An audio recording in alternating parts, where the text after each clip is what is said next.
Hello everyone and welcome to my second January wrap up. So if you don't know, I did a wrap up a couple of weeks ago with all of the books that I read in the first half of January, so I will leave a link to that video in the description down below so you can have a look to see what other books I've read recently. So in this video I'm going to talk about all of the books that I read in the second half of the month. There are 6 of them to talk about. 5 of them I gave 4 stars to and 1 of them I gave 5 stars to, so it has been a pretty good reading month for me.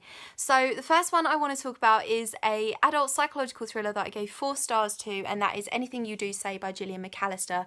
And this is about a woman who is on a night out with her best friend, and there's this guy in the club being a little bit weird and a little bit overly friendly, so they leave the club, they go their separate ways home, and as she is approaching her tube station, she hears footsteps behind her. She's convinced that this is the same guy from the club, so without thinking, without looking, she turns round, punches this guy in the face. He falls backwards down the stairs of the tube station and lands unconscious face down on the floor. And it's literally about what she decides to do in this moment. Is she going to call the police, confess to everything that she's done and hand herself in, or is she going to get on the tube, go home and forget all about it? And from then on, in alternating chapters, we see the outcomes of both of these choices. We see what would have happened if she decides to hand herself in, and we see what would have happened if she decides to go home and forget about it. And it is just so unique. It really is. We see a beautiful relationship between her and her husband. I really loved their romance, and I was so scared it was going to break at some points. She is a really relatable main character too. She's very bookish, she's very loyal, she's very anxious, so I was fully on board with her. And we never really find out exactly what she decides to do, so it's literally about what you think is the best thing to have done, what should she have done, based on what you've just read. It's just so unique. I did write a full review of it on my blog, so I will leave a link to that review in the description down below, so obviously give that a read if you are more interested. The next one is another adult psychological thriller that I gave 4 stars to, and that is Fear by Dirk Kubiewicz. And this is actually originally written in German. I think the German title was Angst or something like that, so it's recently been translated. And this is the story of a family, a husband, wife, and their 2 young children who are being terrorised by their neighbour.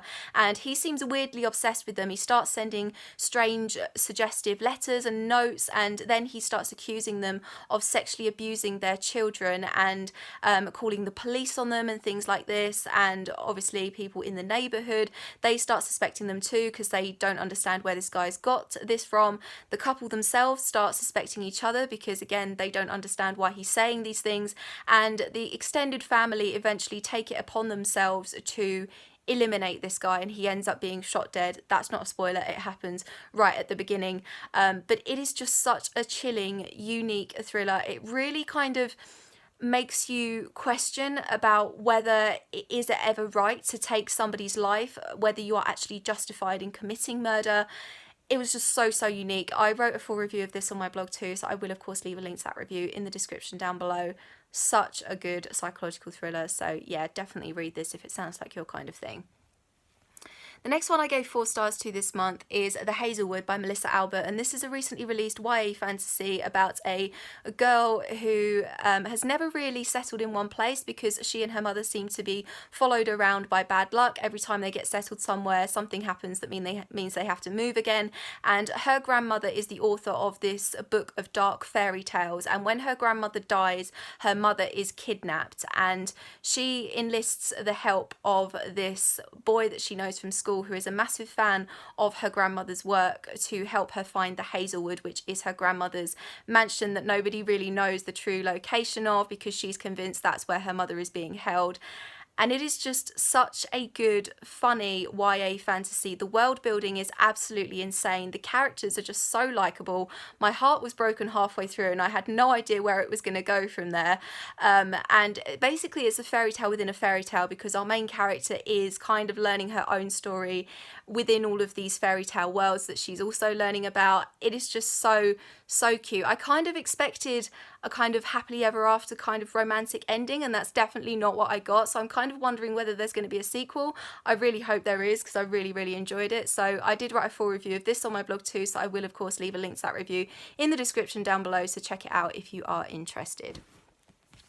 The next one that I gave 4 stars to this month is Love, Hate and Other Filters by Samira Ahmed, and this is a recently released YA contemporary romance about a girl called Maya who is a budding filmmaker. She always has her little camera with her wherever she goes, and her family are the only Muslim family in this small American town, and her family are very traditional. They want her to grow up to be either a lawyer or a doctor, but she's very adamant that she wants to be a filmmaker and she's not entirely sure how to tell her parents this. She's also torn between 2 boys. One of these boys is perfect in her parents' eyes.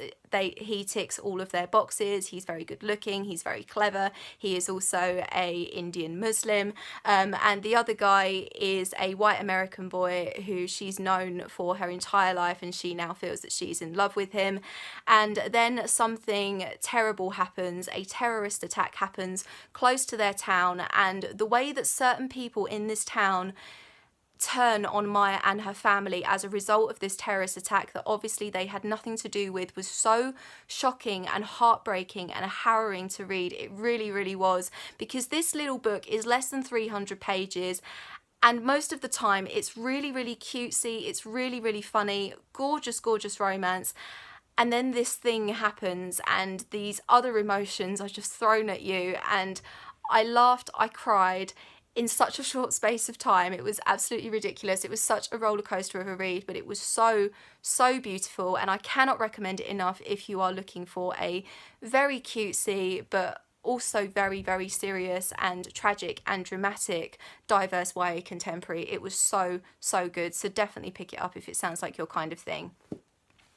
The next book that I read this month that I gave 4 stars to is Batman Nightwalker by Marie Lu. So this is of course the second book in the DC Icon series. These are YA books about DC icons. So this is of course the second one, the first one being Leigh Bardugo's Wonder Woman Warbringer, which I read and loved last year. So in this we are following Bruce Wayne, who has just turned 18, and on the night of his 18th birthday, obviously he's just come into his parents' billion-dollar fortune. He hears some commotion going on in Gotham City, so he drives his brand new Aston Martin to check out exactly what's happened, and he discovers the police investigating this murder that has happened, committed by a group of people called the Nightwalkers, which are this criminal gang who are targeting the very wealthy of Gotham City. And he basically drives his Aston Martin after the getaway car, and the police aren't very happy about this because they feel that he is interfering in their investigations. So he gets community service at Arkham Asylum, which is the prison where they are putting all of Gotham's very, very dangerous criminals, where he meets the very mysterious, enigmatic Madeline, who is involved with the Nightwalkers. And honestly, it's so fast-paced, it's so exciting. This is less than 300 pages and so much happens in it, it really does. Madeline is a great love-to-hate character, and I've never been so unsure about a ship before, because at times she and Bruce were really cute together, but then at other times I was like, no Bruce, she's really, really not for you.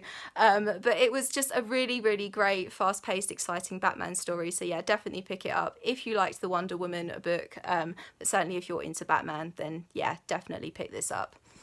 And the last book that I read in January, I gave 5 stars to, and that is The Woman in the Window by AJ Finn. So this is another psychological thriller.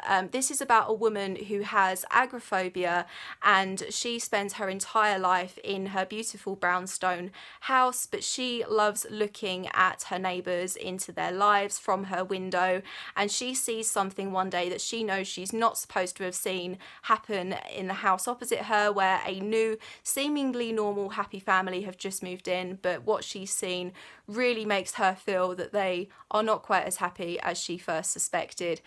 This is such a good book, seriously. It's had so much praise from so many well-acclaimed thriller writers on the back. It's had praise from Gillian Flynn, Val McDermid, Ruth Ware, Stephen King, Tess Gerritsen and Nikki French, and so many people have said that this is the thriller of 2018, and I fully agree with them. It's set in a backdrop of classic film noir thrillers, which she's obsessed with, and that kind of just makes you feel that maybe what she's seeing isn't entirely true. Perhaps in her kind of muddled state of mind, she is projecting what she's seeing in these films onto real life, so you're not entirely sure whether she is a reliable person, even though she's so likable, and I never really fully doubted her, to be honest. But it's just such a good story. The twists just keep coming, the revelations keep coming. I did write a full review of this on my blog as well. It's so good. I cannot recommend this enough if you're a psychological thriller fan. Honestly, this is definitely the thriller of 2018, I am telling you now. And that is it for my January wrap up. What books have you read this month? Please let me know. I will leave all of my social media in the description down below. I hope you're having an awesome day, and I will see you very soon for another video. Bye bye.